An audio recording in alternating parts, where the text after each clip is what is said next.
ଯାକୁବ ଏକ ପର୍ବ। ଈଶ୍ୱରଙ୍କ ଓ ପ୍ରଭୁ ଯୀଶୁଖ୍ରୀଷ୍ଟଙ୍କ ଦାସ ଯାକୁବର ଛିନ୍ନ ଭିନ୍ନ ଦ୍ୱାଦଶ ଗୋଷ୍ଠୀଙ୍କୁ ନମସ୍କାର। ହେ ମୋହର ଭାଇମାନେ, ତୁମେମାନେ ଯେତେବେଳେ ନାନା ପ୍ରକାର ପରୀକ୍ଷାରେ ପରୀକ୍ଷିତ ହୁଅ, ସେତେବେଳେ ତାହା ବିଶେଷ ଆନନ୍ଦର ବିଷୟ ବୋଲି ମନେକର। ପରୀକ୍ଷା ସିଦ୍ଧ ବିଶ୍ୱାସ ଯେ ଧୈର୍ଯ୍ୟ ଉତ୍ପନ୍ନ କରେ, ଏହା ତ ଜାଣିଅଛ। ଆଉ ତୁମ୍ଭେମାନେ ଯେପରି କୌଣସି ବିଷୟରେ ଊଣା ନ ପଡ଼ି ସିଦ୍ଧ ଓ ସମ୍ପୂର୍ଣ୍ଣ ହୁଅ, ଏଥିପାଇଁ ଧୈର୍ଯ୍ୟ ସମ୍ପୂର୍ଣ୍ଣ ରୂପେ କାର୍ଯ୍ୟ ସାଧନ କରୁ। କିନ୍ତୁ ତୁମ୍ଭମାନଙ୍କ ମଧ୍ୟରୁ ଯେବେ କାହାରି ଜ୍ଞାନର ଅଭାବ ଥାଏ, ତେବେ ଯେଉଁ ଈଶ୍ୱର ଦୋଷ ନ ଧରି ମୁକ୍ତ ହସ୍ତରେ ସମସ୍ତଙ୍କୁ ଦାନ କରନ୍ତି, ତାହାଙ୍କ ଛାମୁରେ ସେ ପ୍ରାର୍ଥନା କରୁ, ସେଥିରେ ତାହାକୁ ଦିଆଯିବ। କିନ୍ତୁ ସେ କିଛି ମାତ୍ର ସନ୍ଦେହ ନ କରି ବିଶ୍ୱାସ ସହ ପ୍ରାର୍ଥନା କରୁ, କାରଣ ଯେ ସନ୍ଦେହ କରେ ସେ ବାୟୁରେ ଇତସ୍ତତ ଚାଳିତ ସମୁଦ୍ରର ତରଙ୍ଗ ସଦୃଶ୍ୟ। ସେପରି ଲୋକ ପ୍ରଭୁଙ୍କଠାରୁ କିଛି ପାଇବ ବୋଲି ମନେ ନ କରୁ। ସେ ତ ଦ୍ୱିମନା ଲୋକ, ଆପଣାର ସମସ୍ତ ଗତିରେ ଅସ୍ଥିର। ଦିନାବସ୍ଥାର ଭ୍ରାତା ଆପଣାର ଉନ୍ନତ ଅବସ୍ଥାରେ ଦର୍ପ କରୁ। ଧନୀ ଆପଣା ଦିନାବସ୍ଥାରେ ଦର୍ପ କରୁ, କାରଣ ଘାସର ଫୁଲ ପରି ସେ ଝଡ଼ିଯିବ।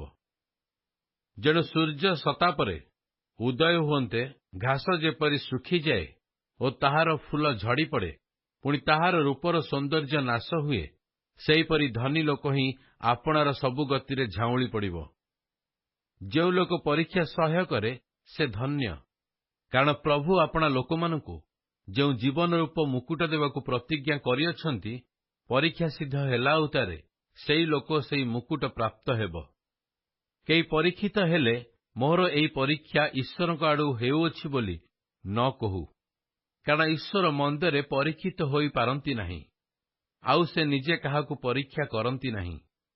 କିନ୍ତୁ ପ୍ରତ୍ୟେକ ଲୋକ ଆପଣା କାମନା ଦ୍ୱାରା ଆକର୍ଷିତ ଓ ପ୍ରବଞ୍ଚିତ ହୋଇ ପରୀକ୍ଷିତ ହୁଏ। ତାହାପରେ କାମନା ଗର୍ଭଧାରଣ କରି ପାପ ପ୍ରସବ କରେ, ପୁଣି ପାପ ପୂର୍ଣ୍ଣ ମାତ୍ରାରେ ବୃଦ୍ଧି ପାଇ ମୃତ୍ୟୁକୁ ଜନ୍ମ ଦିଏ। ହେ ମୋହର ପ୍ରିୟ ଭାଇମାନେ, ଭ୍ରାନ୍ତ ହୁଅ ନାହିଁ। ସମସ୍ତ ଉତ୍ତମ ଦାନ ଓ ସମସ୍ତ ସିଦ୍ଧ ବର ଊର୍ଦ୍ଧ୍ୱରୁ ଅର୍ଥାତ୍ ଜ୍ୟୋତିର୍ଗଣ ପିତାଙ୍କଠାରୁ ଆସେ, ଯାହାଙ୍କଠାରେ କୌଣସି ପରିବର୍ତ୍ତନ ବା ଲେଶମାତ୍ର ବିକାର ନାହିଁ। ଆମ୍ଭେମାନେ ଯେପରି ତାହାଙ୍କ ସୃଷ୍ଟ ବିଷୟମାନଙ୍କ ମଧ୍ୟରୁ ଏକ ପ୍ରକାର ପ୍ରଥମ ଫଳସ୍ୱରୂପ ହେଉ, ଏଥିନିମନ୍ତେ ସେ ଆପଣା ଇଚ୍ଛା ଅନୁସାରେ ସତ୍ୟ ବାକ୍ୟ ଦ୍ୱାରା ଆମ୍ଭମାନଙ୍କୁ ଜନ୍ମ ଦେଲେ। ହେ ମୋହର ପ୍ରିୟ ଭାଇମାନେ, ତୁମ୍ଭେ ଏହା ଜ୍ଞାତ ଅଛ। ପ୍ରତ୍ୟେକ ଜଣ ଶୁଣିବାରେ ତତ୍ପର, କହିବାରେ ଧୀର, ପୁଣି କ୍ରୋଧ କରିବାରେ ଧୀର ହେଉ, କାରଣ ମନୁଷ୍ୟର କ୍ରୋଧ ଈଶ୍ୱରଙ୍କ ଗ୍ରାହ୍ୟ ଧାର୍ମିକତା ସାଧନ କରେ ନାହିଁ। ଅତଏବ ତୁମ୍ଭେମାନେ ସମସ୍ତେ ଅଶୁଚିତା ଓ ସବୁ ପ୍ରକାର ଦୁଷ୍ଟତା ପରିତ୍ୟାଗ କରି ଯେଉଁ ରୋପିତ ବାକ୍ୟ ତୁମ୍ଭମାନଙ୍କ ଆତ୍ମାକୁ ପରିତ୍ରାଣ କରିବା ନିମନ୍ତେ ସମର୍ଥ, ତାହା ନମ୍ର ଭାବରେ ଗ୍ରହଣ କର। କିନ୍ତୁ ଶ୍ରୋତା ମାତ୍ର ହୋଇ ଆପଣମାନଙ୍କୁ ପ୍ରବଞ୍ଚନା ନ କରି ବାକ୍ୟର କର୍ମକାରୀ ହୁଅ। କାରଣ ଯଦି କେହି ବାକ୍ୟର କର୍ମକାରୀ ନ ହୋଇ ଶ୍ରୋତା ମାତ୍ର ହୁଏ, ତେବେ ସେ ଦର୍ପଣରେ ଆପଣା ସ୍ୱାଭାବିକ ମୁଖ ଦର୍ଶନ କରୁଥିବା ମନୁଷ୍ୟର ତୁଲ୍ୟ। ଯେଣୁ ସେ ଆପଣଙ୍କୁ ଦେଖିଲା ଉତ୍ତାରେ ଚାଲିଯାଇ ସେ କି ପ୍ରକାର ଲୋକ ତାହା ସେଇକ୍ଷଣି ଭୁଲିଯାଏ। କିନ୍ତୁ ଯେ ସିଦ୍ଧ ଅର୍ଥାତ୍ ସ୍ୱାଧୀନତା ବ୍ୟବସ୍ଥା ପ୍ରତି ନିରୀକ୍ଷଣ କରି ସେଥିରେ ବିନିଷ୍ଟ ଥାଏ, ପୁଣି ବିସ୍ଫୋରଣକାରୀ ଶ୍ରୋତା ମାତ୍ର ନ ହୋଇ ବରଂ କାର୍ଯ୍ୟକାରୀ ହୁଏ, ସେ ଆପଣା କାର୍ଯ୍ୟରେ ଧନ୍ୟ। ଯଦି କେହି ଆପଣାକୁ ଧର୍ମପରାୟଣ ବୋଲି ମନେ କରେ ଆଉ ଆପଣା ଜିହ୍ୱାକୁ ବଶୀଭୂତ ନ କରି ନିଜ ହୃଦୟକୁ ପ୍ରବଞ୍ଚନା କରେ, ତାହାର ଧର୍ମପରାୟଣତା ବୃଥା। ଅନାଥ ଓ ବିଧବାମାନଙ୍କୁ ସେମାନଙ୍କର ଦୁଃଖାବସ୍ଥାରେ ସଂଖଳିବା, ପୁଣି ସଂସାରରୁ ଆପଣାକୁ ନିଷ୍କଳଙ୍କ ରୂପେ ରକ୍ଷା କରିବା, ଏହା ଆମ୍ଭମାନଙ୍କର ଈଶ୍ୱର ଓ ପିତାଙ୍କ ଛାମୁରେ ବିଶୁଦ୍ଧ ଓ ନିର୍ମଳ ଧର୍ମପରାୟଣତା ଅଟେ। ଯାକୁବ 2 ପର୍ବ। ହେ ମୋର ଭାଇମାନେ, ଆମ୍ଭମାନଙ୍କ ଗୌରବମୟ ପ୍ରଭୁ ଯୀଶୁଖ୍ରୀଷ୍ଟଙ୍କଠାରେ ବିଶ୍ୱାସ କରିବାରୁ ମନୁଷ୍ୟର ମୁଖାପେକ୍ଷା କର ନାହିଁ। କାରଣ ଯଦି ସୁବର୍ଣ୍ଣ ମୁଦ୍ରିକା ଓ ଚାକଚକ୍ୟ ବସ୍ତ୍ର ପରିଧାନ କରି କୌଣସି ଲୋକ ତୁମ୍ଭମାନଙ୍କ ସଭାକୁ ଆସେ, ପୁଣି ଜଣେ ଦରିଦ୍ର ଲୋକ ମଳିନ ବସ୍ତ୍ର ପରିଧାନ କରି ଆସେ, ଆଉ ତୁମ୍ଭେମାନେ ଚାକଚକ୍ୟ ବସ୍ତ୍ର ପରିଧାନ କରିଥିବା ଲୋକକୁ ମର୍ଯ୍ୟାଦା କରି କୁହ, ଏଠାରେ ଉତ୍ତମ ସ୍ଥାନରେ ବସନ୍ତୁ, ଆଉ ଦରିଦ୍ର ଲୋକକୁ କୁହ ସେଠାରେ ଠିଆ ହ, କିମ୍ବା ମୋହର ଗୋଡ଼ ତଳେ ବସ। ତାହେଲେ ତୁମ୍ଭେମାନେ କଣ ଆପଣା ଆପଣା ମଧ୍ୟରେ ଭେଦାଭେଦ ରଖି ବିପରୀତ ବ୍ୟବହାର ଏବଂ ମନ୍ଦ ଭାବରେ ବିଚାର କରୁନାହଁ? ହେ ମୋର ପ୍ରିୟ ଭାଇମାନେ, ଶୁଣ, ଈଶ୍ୱର କଣ ଏହି ଜଗତର ସୃଷ୍ଟିରେ ଦରିଦ୍ରମାନଙ୍କୁ ବିଶ୍ୱାସ ରୂପ ଧନରେ ଧନୀ ହେବା ପାଇଁ, ପୁଣି ଆପଣା ପ୍ରେମକାରୀମାନଙ୍କୁ ଯେଉଁ ରାଜ୍ୟ ଦେବାକୁ ପ୍ରତିଜ୍ଞା କରିଅଛନ୍ତି, ସେଥିର ଅଧିକାରୀ ହେବା ପାଇଁ ମନୋନୀତ କରିନାହାନ୍ତି? କିନ୍ତୁ ତୁମ୍ଭେମାନେ ଦରିଦ୍ରକୁ ହତାଦର କରିଅଛ। ଧନୀମାନେ କଣ ତୁମମାନଙ୍କ ପ୍ରତି ଉପଦ୍ରବ କରନ୍ତି ନାହିଁ ଏବଂ ତୁମମାନଙ୍କୁ ବିଚାର ସ୍ଥାନକୁ ଟାଣି ନିଅନ୍ତି ନାହିଁ? ଯେଉଁ ମହତ୍ ନାମରେ ତୁମ୍ଭେମାନେ ଖ୍ୟାତ, ସେମାନେ କଣ ସେହି ନାମର ନିନ୍ଦା କରନ୍ତି ନାହିଁ?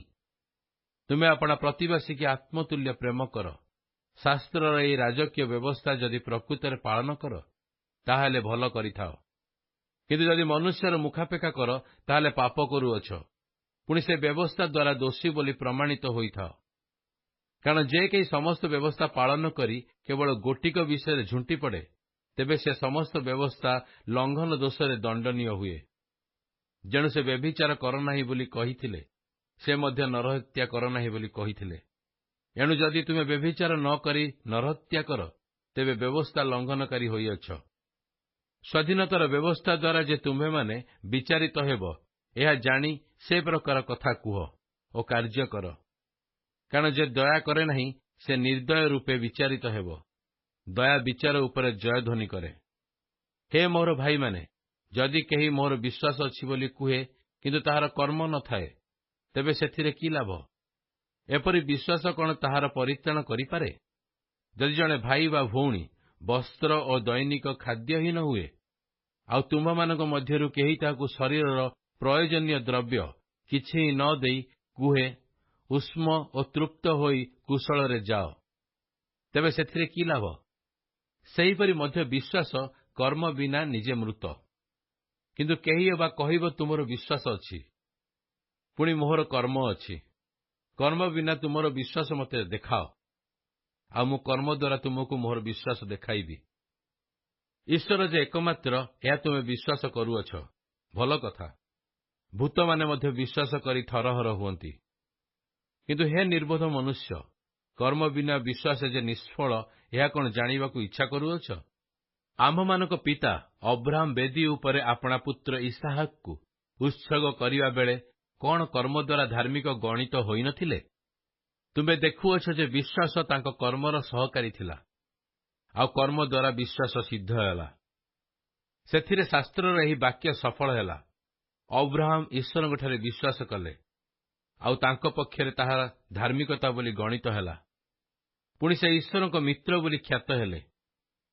କେବଳ ବିଶ୍ୱାସ ଦ୍ୱାରା ମନୁଷ୍ୟ ଧାର୍ମିକ ଗଣିତ ନ ହୋଇ କର୍ମ ଦ୍ୱାରା ଯେ ଧାର୍ମିକ ଗଣିତ ହୁଏ, ଏହା ତୁମ୍ଭେମାନେ ଦେଖୁଅଛ।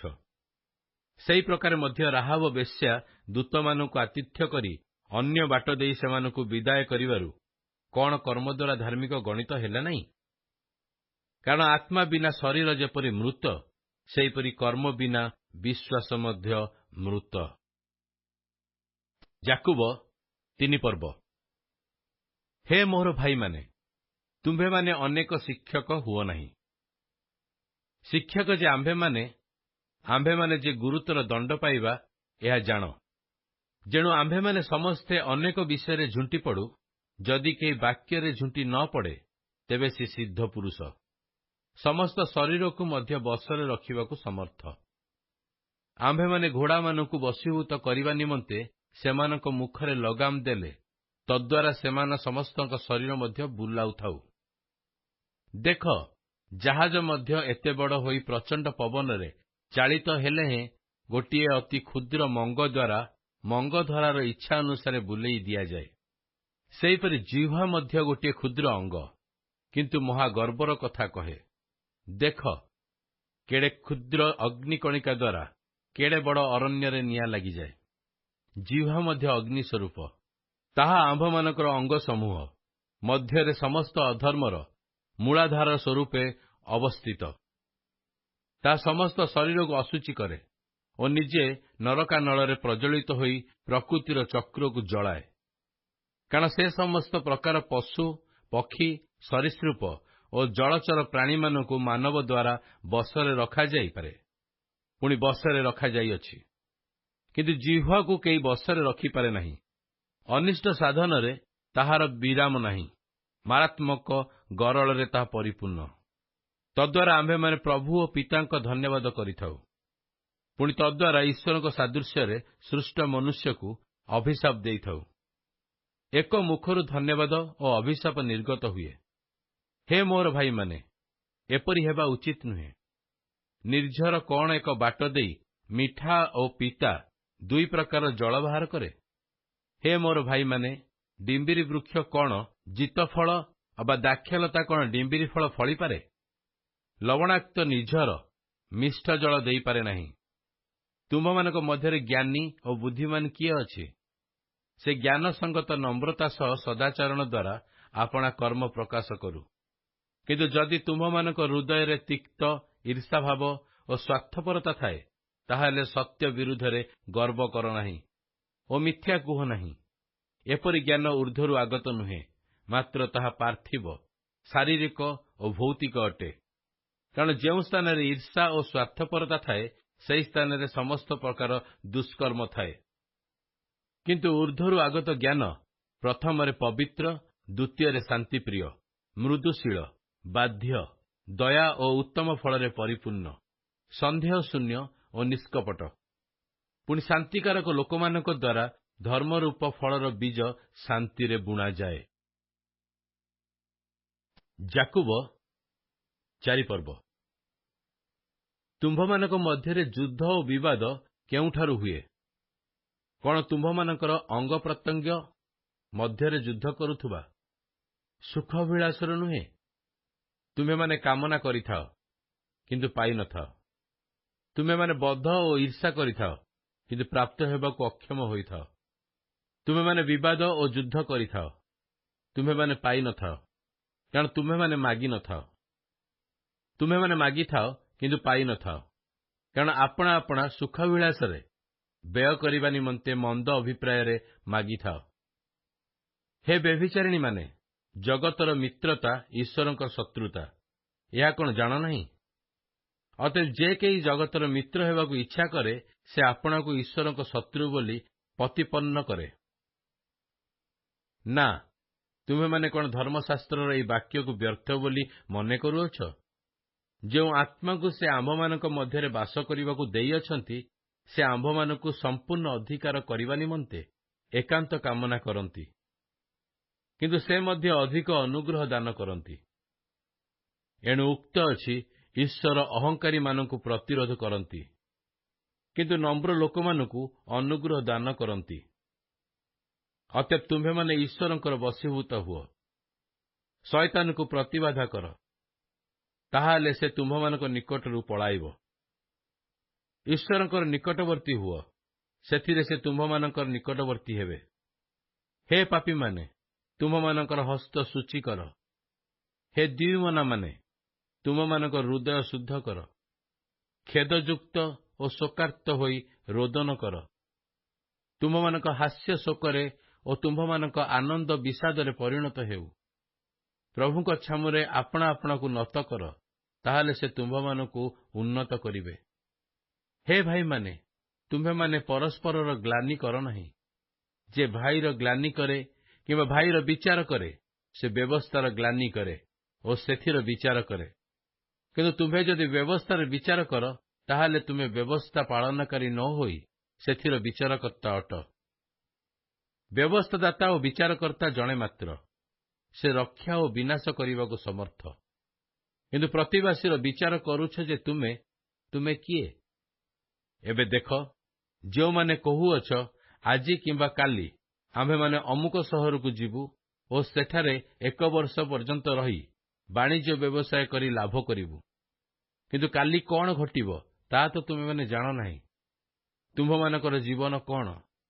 କ୍ଷଣକେ ଦୃଶ୍ୟ ହୋଇ ଅଦୃଶ୍ୟ ହୁଏ। ଯେଉଁ ବାଷ୍ପ, ତୁମେମାନେ ତ ତାହା ସଦୃଶ୍ୟ। ଏଣୁ ପ୍ରଭୁଙ୍କ ଇଚ୍ଛା ହେଲେ ଆମ୍ଭେମାନେ ଜୀବିତ ଥାଇ ଏହା କରିବା ବା ତା କରିବା, ଏହିପରି କହିବା ତୁମ୍ଭମାନଙ୍କର ଉଚିତ। କିନ୍ତୁ ଏବେ ତୁମ୍ଭେମାନେ ଆପଣା ଆପଣା ଅହଂ ଭାବରେ ଗର୍ବ କରୁଅଛ। ଏ ପ୍ରକାରେ ଗର୍ବ ମନ୍ଦ ଅଟେ। ଅତଏବ ଯେ ସତ୍କର୍ମ କରିବାକୁ ଜାଣି ତାହା କରେ ନାହିଁ, ତାହାର ପାପ ହୁଏ। ଯାକୁବ 5 ପର୍ବ। ଏବେ ଦେଖ, ହେ ଧନୀମାନେ, ତୁମ୍ଭମାନଙ୍କର ଆସନ୍ନ ଦୁର୍ଦ୍ଦଶା ନିମନ୍ତେ କ୍ରନ୍ଦନ ଓ ହାହାକାର କର। ତୁମ୍ଭମାନଙ୍କର ସମ୍ପତ୍ତି କ୍ଷୟ ପାଇଲାଣି, ତୁମ୍ଭମାନଙ୍କର ବସ୍ତ୍ର ପୋକ ଖାଇଲାଣି। ପୁଣି ତୁମ୍ଭମାନଙ୍କର ସୁନା ଓ ରୂପାରେ କଳଙ୍କ ଲାଗିଲାଣି। ସେଥିର କଳଙ୍କ ତୁମ୍ଭମାନଙ୍କ ବିରୁଦ୍ଧରେ ସାକ୍ଷ୍ୟ ଦେବ ଓ ଅଗ୍ନି ପରି ତୁମ୍ଭମାନଙ୍କର ମାଂସ ଗ୍ରାସ କରିବ। ଏହି ଶେଷ କାଳରେ ତୁମ୍ଭେମାନେ ଧନ ସଞ୍ଚୟ କରିଅଛ। ଦେଖ, ତୁମ୍ଭମାନଙ୍କ କ୍ଷେତ୍ରର ଶସ୍ୟ ଛେଦନକାରୀମାନଙ୍କୁ ପ୍ରବଞ୍ଚନା କରି ତୁମ୍ଭେମାନେ ଯେଉଁ ମୂଲ ଦେଇନାହ, ତାହା ଚିତ୍କାର କରୁଅଛି। ପୁଣି ଶସ୍ୟ ଛେଦନକାରୀମାନଙ୍କର ଆର୍ତ୍ତନାଦ ବାହିନୀମାନଙ୍କର ପ୍ରଭୁଙ୍କ କର୍ଣ୍ଣରେ ପ୍ରବେଶ କରିଅଛି। ତୁମ୍ଭେମାନେ ଜଗତରେ ସୁଖଭୋଗ ଓ ବିଳାସିତତାରେ କାଳକ୍ଷେପଣ କରିଅଛ। ବଦ୍ଧ ଦିନରେ ଆପଣା ଆପଣା ମନକୁ ତୃପ୍ତ କରିଅଛ। ତୁମ୍ଭେମାନେ ଧାର୍ମିକକୁ ଦୋଷୀ କରି ବଧ କରିଅଛ। ସେ ତୁମ୍ଭମାନଙ୍କର ପ୍ରତିରୋଧ କରେ ନାହିଁ। ଅତଏବ ହେ ଭାଇମାନେ, ପ୍ରଭୁଙ୍କ ଆଗମନ ପର୍ଯ୍ୟନ୍ତ ଧୈର୍ଯ୍ୟ ଧରି ରୁହ। ଦେଖ, କୃଷକ କ୍ଷେତ୍ରର ବହୁମୂଲ୍ୟ ଫଳ ପାଇବା ନିମନ୍ତେ ଧୈର୍ଯ୍ୟ ଧରି ଆଦ୍ୟ ଓ ଶେଷ ବୃଷ୍ଟି ନ ହେବା ପର୍ଯ୍ୟନ୍ତ ଅପେକ୍ଷାରେ ରହେ। ତୁମ୍ଭେମାନେ ମଧ୍ୟ ଧୈର୍ଯ୍ୟ ଧରି ଆପଣା ଆପଣା ହୃଦୟକୁ ସୁସ୍ଥିର କର, କାରଣ ପ୍ରଭୁଙ୍କ ଆଗମନ ନିକଟବର୍ତ୍ତୀ। ହେ ଭାଇମାନେ, ତୁମ୍ଭେମାନେ ଯେପରି ଦଣ୍ଡପ୍ରାପ୍ତ ନ ହୁଅ, ଏଥିନିମନ୍ତେ ପରସ୍ପର ବିରୁଦ୍ଧରେ ବଚସା ନ କର। ଦେଖ, ବିଚାରକର୍ତ୍ତା ଦ୍ୱାର ନିକଟରେ ଦଣ୍ଡାୟମାନ ହୋଇଅଛନ୍ତି। ହେ ଭାଇମାନେ, ଯେଉଁ ଭାବବାଦୀମାନେ ପ୍ରଭୁଙ୍କ ନାମରେ କଥା କହିଥିଲେ, ସେମାନଙ୍କୁ କ୍ଲେଶ ଭୋଗ ଓ ଧୈର୍ଯ୍ୟର ଦୃଷ୍ଟାନ୍ତ ସ୍ୱରୂପେ ଗ୍ରହଣ କର। ଦେଖ, ଯେଉଁମାନେ ସହିଷ୍ଣୁ ହୋଇ ରହିଥିଲେ, ଆମ୍ଭେମାନେ ସେମାନଙ୍କୁ ଧନ୍ୟ ବୋଲି କହିଥାଉ। ତୁମେମାନେ ଆୟୁବଙ୍କ ସହିଷ୍ଣୁତା ବିଷୟରେ ଶୁଣିଅଛ। ପୁଣି ପ୍ରଭୁଙ୍କର ଶେଷ କାର୍ଯ୍ୟ ଦେଖି ଜାଣିଅଛ ଯେ ସେ ଦୟାରେ ପରିପୂର୍ଣ୍ଣ ଓ କୃପାବାନ ଅଟନ୍ତି। ବିଶେଷତଃ ହେ ମୋର ଭାଇମାନେ, ଶପଥ କର ନାହିଁ। ସ୍ୱର୍ଗର ଶପଥ ହେଉ ବା ପୃଥିବୀର ଶପଥ ହେଉ ଅବା ଅନ୍ୟ କୌଣସି ଶପଥ ହେଉ, କିନ୍ତୁ ତୁମ୍ଭମାନଙ୍କ ହଁ କଥା ହଁ ହେଉ, ନା କଥା ନା ହେଉ, ଯେପରି ତୁମେମାନେ ବିଚାରରେ ଦଣ୍ଡନୀୟ ନ ହୁଅ। ତୁମମାନଙ୍କ ମଧ୍ୟରେ କଣ କେହି ଦୁଃଖ ଭୋଗ କରୁଅଛି, ସେ ପ୍ରାର୍ଥନା କରୁ। କେହି କଣ ଆନନ୍ଦିତ ଅଟେ, ସେ ଗୀତଗାନ କରୁ। ତୁମ୍ଭମାନଙ୍କ ମଧ୍ୟରେ କଣ କେହି ପୀଡ଼ିତ, ସେ ମଣ୍ଡଳୀର ପ୍ରାଚୀନମାନଙ୍କୁ ଡକାଉ। ସେମାନେ ପ୍ରଭୁଙ୍କ ନାମରେ ତୈଳ ମଖାଇ ତାହା ନିମନ୍ତେ ପ୍ରାର୍ଥନା କରନ୍ତୁ। ବିଶ୍ୱାସଯୁକ୍ତ ପ୍ରାର୍ଥନା ସେହି ରୋଗୀକୁ ରକ୍ଷା କରିବ, ପୁଣି ପ୍ରଭୁ ତାହାକୁ ଉଠାଇବେ। ଆଉ ଯଦି ସେ ପାପ କରିଥାଏ, ତାହେଲେ ତାହାକୁ କ୍ଷମା ଦିଆଯିବ। ଅତଏବ ପରସ୍ପର ନିକଟରେ ଆପଣା ଆପଣାର ପାପ ସ୍ୱୀକାର କର, ପୁଣି ସୁସ୍ଥ ହେବା ନିମନ୍ତେ ପରସ୍ପର ପାଇଁ ପ୍ରାର୍ଥନା କର। ଧାର୍ମିକ ବ୍ୟକ୍ତିର ପ୍ରାର୍ଥନା ଅନେକ କାର୍ଯ୍ୟ ସାଧନ କରିପାରେ। ଏଲିୟ ଆମ୍ଭମାନଙ୍କ ପରି ସୁଖ ଦୁଃଖଭୋଗୀ ମନୁଷ୍ୟ ଥିଲେ। ବୃଷ୍ଟି ନ ହେବା ନିମନ୍ତେ ସେ ଏକାନ୍ତ ଚିତ୍ତରେ ପ୍ରାର୍ଥନା କଲେ। ଆଉ 3 ବର୍ଷ 6 ମାସ ପର୍ଯ୍ୟନ୍ତ ଦେଶରେ ବୃଷ୍ଟି ହେଲା ନାହିଁ। ସେ ପୁନର୍ବାର ପ୍ରାର୍ଥନା କରନ୍ତେ ଆକାଶରୁ ବୃଷ୍ଟି ହେଲା, ଆଉ ଭୂମି ଆପଣା ଫଳ ଉତ୍ପନ୍ନ କଲା। ହେ ମୋର ଭାଇମାନେ, ତୁମ୍ଭମାନଙ୍କ ମଧ୍ୟରୁ ଯଦି କେହି ସତ୍ୟ ପଥରୁ ଭ୍ରାନ୍ତ ହୁଏ, ପୁଣି କେହି ତାହାକୁ ଫେରାଇ ଆଣେ, ତେବେ ଯେ ପାପୀକୁ ଭ୍ରାନ୍ତି ପଥରୁ ଫେରାଇ ଆଣେ, ସେ ଯେ ତାହାର ଆତ୍ମାକୁ ମୃତ୍ୟୁ ମୁଖରୁ ରକ୍ଷା କରେ ଓ ବହୁତ ପାପ ଆଚ୍ଛାଦନ କରେ, ଏହା ଜାଣ।